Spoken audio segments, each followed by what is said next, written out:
નમસ્તે મિત્રો, આપણી સાથે અત્યારે વિલાસબેન છે, જેઓને L4 L5 એન્ટ્રીઓલિન્થેસિસ એટલે કે એને મણકો ખસી ગયો હતો અને L5 અને S1 માં એને ગાદી દબાતી હતી. તો આપણે તેનો સૌપ્રથમ MRI એક્સરે જોઈશું.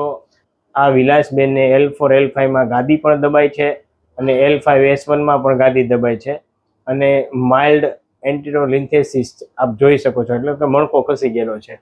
વિલાસબેન, આપ ક્યાંથી આવો છો? ખાંભાથી, વિસાવદર તાલુકો. ખાંભાથી આવો છો અને આપને કેટલા સમયથી આ તકલીફ હતી અને શું શું થતું હતું તમને? 8-9 વર્ષ થયા. 9 વર્ષ થયા. હા.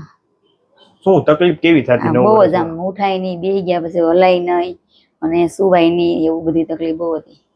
દવાઈ એટલી કરી, બહુ કરી, કોઈ માપ જ નથી રાખ્યું.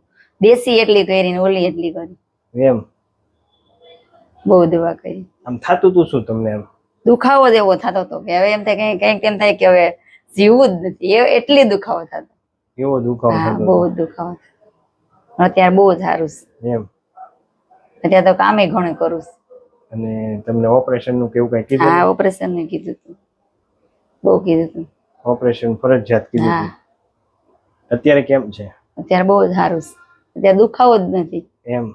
અને અહીં આપણે કેટલી વાર આવ્યા? આ ચોથી વખત. હવે કાંઈ થાય છે? નહીં.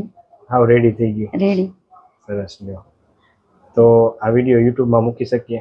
હા. તમે શું કહેવા માંગશો? મૂકો તો આગળ કોઈ આવે જોવે તો અમે બધાને કહીએ છીએ કે તમે જાઓ ને દવા ખાવી કરતા જાઓ ને. અને દવા ઇન્જેક્શન ઓપરેશન વગર અમે ઘણાને મોકલીએ છીએ. હા, હમણાં આવ્યા હતા ને એક બેન દાવાથી. હા. સરસ. લ્યો, તો હવે કઈ તકલીફ નથી થતી? નહીં, કોઈ વસ્તુ. હા, ઓકે. હા, ઓકે. આમ એકવાર કહી દો, આમ તમને થાતું હતું શું શું? આમ જ્યારે તમને દુખાવો થાય ત્યારે કેવી કન્ડિશન હોય ને?